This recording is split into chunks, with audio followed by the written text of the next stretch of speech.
4월 7일 마태복음 27장 45절로 56절 어찌하여 나를 버리셨나이까. 예수 그리스도의 고난기사의 절정은 예수님의 죽음입니다. 오늘 본문에서는 그 죽음을 기록하고 있습니다.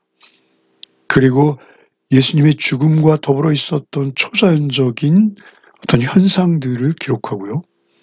그리고 예수님의 형장을 총지휘하고 있던 백부장의 고백이 터져 나옵니다. 그리고 십자가를 떠나지 않고 끝까지 지키는 여인들의 이름이 기록되고 있습니다. 먼저 45절부터 49절을 읽겠습니다. 제6시로부터 온 땅에 어두움이 임하여 제9시까지 계속되더니 제9시쯤에 예수께서 크게 소리질러 이르되 엘리 엘리 라마 사막다니 하시니 이는 곧 나의 하나님 나의 하나님 어찌하여 나를 버리셨나이까 하는 뜻이라. 거기 섰던 자 중 어떤 이들이 듣고 이르되 이 사람이 엘리야를 부른다 하고 그 중에 한 사람이 곧 달려가서 해면을 가져다가 심 포도주에 적시어 갈대에 깨어 마시게 하거늘 그 남은 사람들이 이르되 가만두라 엘리야가 와서 그를 구원하나 보자 하더라. 6시로부터 9시까지 45절에 온 땅에 어둠이 임했다 라고 기록하고 있어요. 6시로부터 9시까지 온 세상에 어둠이 임한 것이죠. 예수님께서 총 6시간 십자가 위에서 고통당하셨습니다. 유대 시간으로 3시부터 6시까지가 있었고 그리고 이제 6시부터 9시까지가 여기 기록된 것이죠. 그 3시간 동안 전반전 3시간, 3시부터 6시까지는 온갖 조롱과 비아냥 소리가 계속 들려오고 있었습니다. 그런데 그 나머지 3시간, 6시부터 9시까지는 깜깜한 어둠이 임한 것이죠. 깊은 어둠, 빛이 없어진 그 어둠과 침묵이 계속 되어진다는 것이죠. 이것은 첫 유월절 10번째 재앙, 애굽에 임했던 애굽의 장자들이 죽고 유대의 장자들이 생명을 보존하던 그 3일의 어두움과 대비되어지는 것이죠. 과연 이 어두움의 의미는 무엇일까요? 십자가에 못 박은 자들에 대해 하나님께서 이제 심판하실 것이다 라는 의미일까요? 인류의 모든 죄를 대신 지시고 당하시는 예수 그리스도의 고통과 수치를 표현하는 것일까요? 아니면 빛 대신 예수께서 죽음 앞에 놓이시자 자연계의 오히려 반응일까요? 그것이 어떤 의미가 되었던 그것은 하나님과의 단절을 의미합니다. 하나님께서 어두움 속에서 예수 그리스도를 외면하고 계시는 것이죠. 엘리 엘리 라마 사막다니 나의 하나님 나의 하나님 어찌하여 나를 버리셨나이까. 성부와의 단절입니다. 곧 성부와 성자가 끊어진 것입니다. 성부와 성자는 끊어질래야 끊어질 수 없는 일체이십니다. 성부, 성자, 성령 일체이세요. 그 삼위가 하나이신데 태초 이전부터 계속 함께 하셨던 성부와 성자가 이제 끊어지는 것이죠. 이것을 죽음이라고 부르는 것입니다. 예수께서는 바로 이 끊어짐이 두려우셨어요. 그래서 겟세마네에서 3번씩이나 가능하시면 이 잔을 내게서 물러가게 해달라는 기도를 하셨어요. 그래서 육체적인 고통을 면하게 해달라는 의미가 절대 아니죠. 하나님과의 단절의 그 죽음을 너무 괴로워하신 것이죠. 그 죽음을 지나시면서 그러나 마지막 단발마의 비명 같은 신음을 뱉으시면서도 나의 하나님을 놓치지 않고 있어요. 나의 하나님, 나의 하나님. 이것은 하나님을 향한 불순종이나 불만이 아닙니다. 그 죽음 앞에서의 오히려 순종에 따른 단발마와 같은 비명인 것이죠. 아픈 것입니다. 나의 하나님, 나의 하나님, 어찌하여 나를 버리셨나이까? 라고 부르짖지 않을 수 없는 성자의 고통. 그것은 하나님과 관계가 완전히 단절되어진 우리를 하나님과 회복시키시기 위해서, 하나님과의 그 관계를 다시 회복시키기 위해서 예수께서 필연적으로 경험하셔야 했던 단절인 것이죠. 단절된 우리를 다시 불러 하나님과 하나 되게 하기 위해서 예수께서 단절을 경험하고 계시는 것입니다. 스스로 자청하셔서 그 괴로움의 크기와 무게를 아시면서 온 인류의 죄를 대신해 이 고통의 정가운데를 지나고 계신 것이죠. 그런데 그 밑에서 듣던 자들 중 어떤 이가 이 사람이 엘리야를 부른다라고 말하죠. 엘리 라마 사막다니 할 때 그 엘리를 엘리야로 들은 것이 분명합니다. 그 중에 한 사람이 달려가서 해면을 가져다 신포도에 적셔 갈대 꿰어 마시게 하려 할 때 그만두어라. 엘리야가 와서 그를 구원하나 보자 라고 말하고 있는 사람이 있어요. 사실 예수 그리스도의 이 죽으심의 의미를 그들은 그때도 예수께서 운명하시는 그 순간까지도 전혀 모르고 있더라라는 것이죠. 그리고 이제 예수 그리스도의 죽음에 따른 여러 가지 일들이 기록되고 있습니다. 50절 이하를 읽겠습니다. 예수께서 다시 크게 소리지시고 영원히 떠나시니라. 이에 성소 휘장이 위로부터 아래까지 찢어져 둘이 되고 땅이 진동하며 바위가 터지고 무덤들이 열리며 자던 성도의 몸이 많이 일어나되 예수의 부활 후에 그들이 무덤에서 나와서 거룩한 성에 들어가 많은 사람에게 보이니라. 백부장과 및 함께 예수를 지키던 자들이 지진과 그 일어난 일들을 보고 심히 두려워하여 이르되 이는 진실로 하나님의 아들이었도다 하더라. 예수를 섬기며 갈릴리로부터 따라온 많은 여자가 거기 있어 멀리서 바라보고 있으니 그 중에는 막달라 마리아와 또 야고보와 요셉의 어머니 마리아와 또 세베대의 아들들의 어머니도 있더라. 이제 50절부터 보겠습니다. 예수께서 다시 크게 소리 지르고 영원히 떠나시니라. 예수께서 이 앞절의 앞부분 앞달락에 엘리엘리 사마 사막다니라는 말씀을 하셨죠. 그리고 또 다시 큰 소리가 들려온 것이죠. 다시 크게 소리 지르고 영원히 떠나시니라. 예수님께서는 십자가 위에서 7마디를 하셨습니다. 우리가 잘 아는 유명한 가상 7언이라고 하죠. 아마 그 엘리엘리 라마 사막단이라고 외친 것은 마지막 부분에 가까운 것이죠. 요한복음은 예수님의 마지막 말을 다 이루었다라고 기록하고 있고요. 누가복음에는 내 영혼을 아버지 손에 부탁하나이다 이렇게 기록하고 있습니다. 그게 무슨 말이 되었던 예수께서는 또 어떤 말씀들을 하신 것인데 그것을 마태는 생략하고 있는 것이죠. 크게 소리지시고 영원히 떠나시니라. 이에 성소 휘장이 위로부터 아래까지 찢어져 둘이 되고 맨 먼저 기록되어진 것은 성소의 휘장이 위로부터 아래까지 찢어진 것입니다. 위로부터 찢어졌어요. 그 두꺼운 질긴 휘장이 사람이 아니라 하나님께서 위로부터 찢으셨다라는 것이죠. 이것은 성전의 종말을 말하는 것입니다. 이제 성전조도 옛 제사제도 옛 성전은 무너지고 깨어지는 것이죠.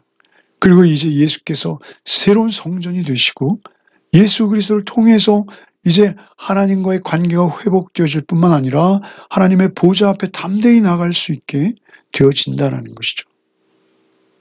이때의 성소의 휘장이 찢긴 사건을 히브리서 10장 19절로 이하에 이렇게 말씀하시죠.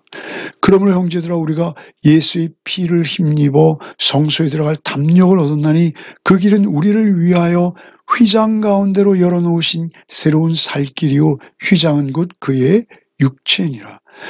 그분의 몸을 찢으셔서 휘장을 찢으신 것이죠.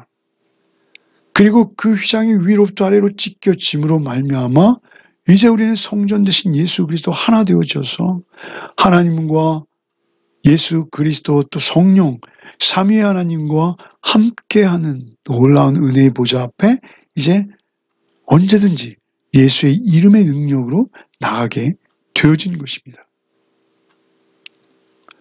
놀라운 은혜죠. 위로부터 아래로 찢어져 둘이 되고 땅이 진동하며 바위가 터지고 무덤들이 열리며 자던 성도의 몸이 많이 일어나되, 땅이 진동하며 바위가 터지 유대인들의 무덤을 가리고 있는 바위들일 것이죠. 무덤들이 터지며 자던 성도의 몸이 많이 일어났어요. 이러한 초자연적인 죽었던 무덤에 장사 지낸 바 되었던 성도들이 일어나는 이러한 놀라운 현상이 예수님의 십자가 사건과 함께 있었다라는 것이죠. 그것은 예수님의 부활을 예고하는 것입니다. 또한 성도들의 부활까지 내다보는 표적인 것이죠. 더욱 놀라운 것은 53절에 예수의 부활 후에 그들이 무덤에서 나와서 거룩한 성에 들어가 많은 사람에게 보이니라. 예수께서 이제 부활하실 것이죠. 그런데 그 부활 후에 그들이 무덤에서 심지어 나와서 거룩한 성 무엇이죠? 예루살렘입니다. 결국 이 거룩한 성은 새 예루살렘, 하늘에 속한 영원한 한 성, 곧 하나님의 나라를 의미하는 것이죠. 그래서 성도들의 부활을 예고하시는 것입니다. 이 초자연적인 현상이 그리스도의 죽으심과 부활을 통해서 우리에게 되어질 일들을 표적으로 보여주시는 것이죠. 54절에 백부장과 및 함께한 예수를 지키던 자들이 지진과 그 일을 알고 심히 두려워하여 이르되 이는 진실로 하나님의 아들이었도다 하더라. 백부장과 함께 예수를 지키던 자들, 그들은 이제 고백하지 않을 수 없게 된 것이죠. 이는 진실로 하나님의 아들이었도다. 그들은 예수께서 신문을 당하고 채찍에 맞으시고 형장에까지 이르르시고 그리고 십자가에 달려서 6시간 동안 고통을 통과하시고 그 모든 과정을 지켜본 자들이에요.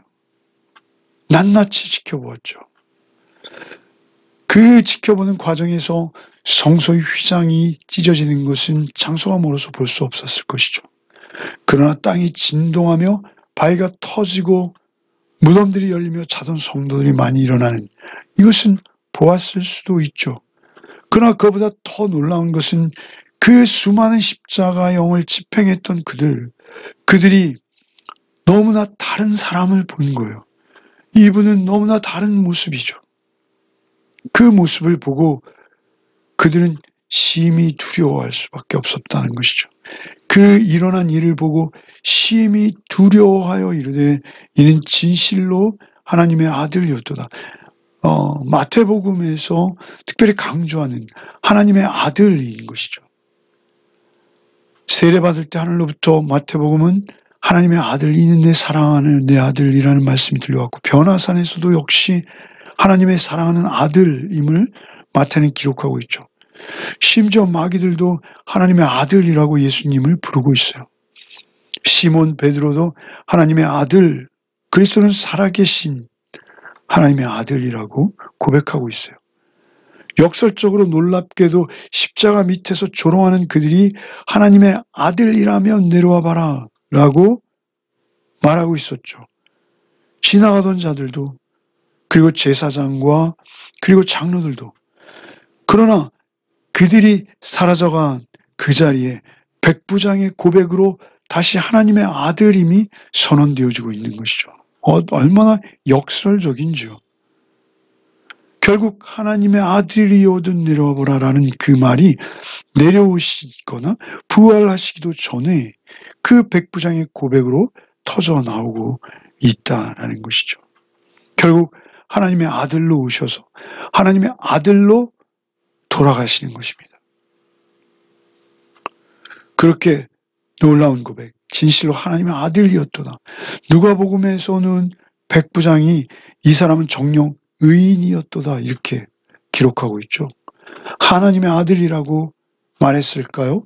의인이라고 말했을까요? 그 많은 주석가들이 그것은 둘 다 고백되어진 신앙일 것이다 라고 봅니다. 그러니 곧 그분은 하나님의 아들이시오 온전한 의를 지니신 의인이시다라는 것이죠. 그 두 고백을 동시에 했을 것이다.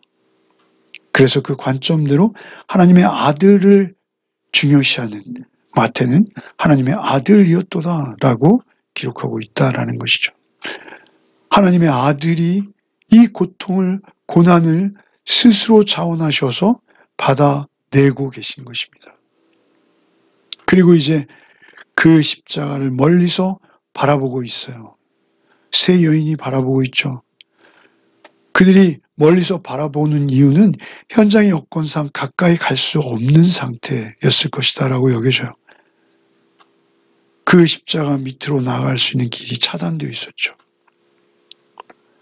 놀라운 것은 이 여인들, 정말 충격적인 것은 제자들 다 흩어지고 도망가고 심지어 베드로조차 그렇게 두려워 숨어버린 그 자리를 이 막달라 마리아 또한 야고보와 요셉의 어머니 마리아 세베대의 아들들의 어머니가 지키고 있더라라는 것이죠. 마리아라는 이 여인들, 특별히 7 귀신 나갔던 막달라 마리아, 야고보와 요셉의 어머니 마리아, 이것은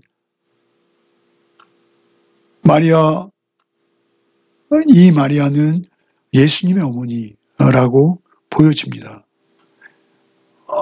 예수님의 형제들의 이름이죠. 야고보와 요셉.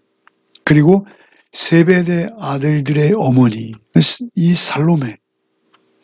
세베대 아들들의 어머니도 있었다라는 것이죠. 유대인들은 여인을 증인으로조차 인정하지 않아요. 그럼에도 불구하고 이 여인들은 예수님의 마지막을 지키고 있다라는 것이죠. 예수님 사역 내내 자신들의 개인 소유로 예수님의 사역을 돕고 있던 여인들이기도 합니다. 이 여인들은 결국 부활의 주님을, 여기서 특별히 막달라 마리아는 가장 첫 번째 부활의 증인이 되는 영광을 얻게 되는 것이죠. 주님을 뵙게 될 것입니다. 이 낮고 천한 자, 소위 말해서 증인으로 인정하지도 않던 그들을 통해서 오히려 지혜롭고 힘있고 강한 자들을 부끄럽게 하시겠다라는 고린도 전서의 말씀처럼 하나님께서는 이 여인들을 십자가의 증인으로, 다시 나아가서는 부활의 증인으로 세워주신다라는 것이죠. 얼마나 놀라운 은혜인지요. 오직 우리가 하나님께서 죄를 알지도 못하신 예수 그리스도를 우리를 대신하여 죄로 삼으셨어요. 그것은 우리가 하나님 안에서 의로운 자가 되게 하려 하심이라 라고 말씀하시죠. 고린도후서 5장 21절 하나님이 죄를 알지도 못하신 이를 우리를 대신하여 죄로 삼으신 것은 우리로 하여금 그 안에서 하나님의 의가 되게 하려 하심이라. 열매가족 여러분, 오늘 하루의 삶을 살아가는 동안에도 오직 하나님의 의롭게 하심을 힘입은 자답게 언제나 주의 말씀으로 굳게 서서 그리스도인의 삶을 온전히 살아내는 십자가의 증인이요 부활의 증인의 삶을 살아내는 복이 저와 여러분에게 있기를 바랍니다. 기도하겠습니다. 주님 감사합니다. 오늘 주님의 마지막 모습들을 통해서 그 곁을 지키는 증인들의 모습을 봅니다. 주님, 우리도 주님의 이제 십자가와 부활의 증인으로 살기를 원하옵나이다. 주 어디에 있던 누구와 어떤 일을 경험하던 내가 십자가와 부활의 증인인 것을 잊지 않게 하여 주시옵고 오직 우리의 말 한마디 한마디, 우리의 선택과 판단과 우리의 모든 행위가 오직 십자가를 증거하는 자답게 살아내게 하여 주시옵소서. 우리는 연약하오니 우리의 힘과 능으로 할 수 없사오니 성령께서 오늘도 우리를 인도하여 주셔서 이 주간 주님의 십자가를 깊이 묵상할 때 더 큰 은혜로 우리의 삶을 감당케 하여 주시옵소서. 우리를 위해 십자가의 고통받으신 예수 그리스도 이름 받들어 기도하옵나이다. 아멘.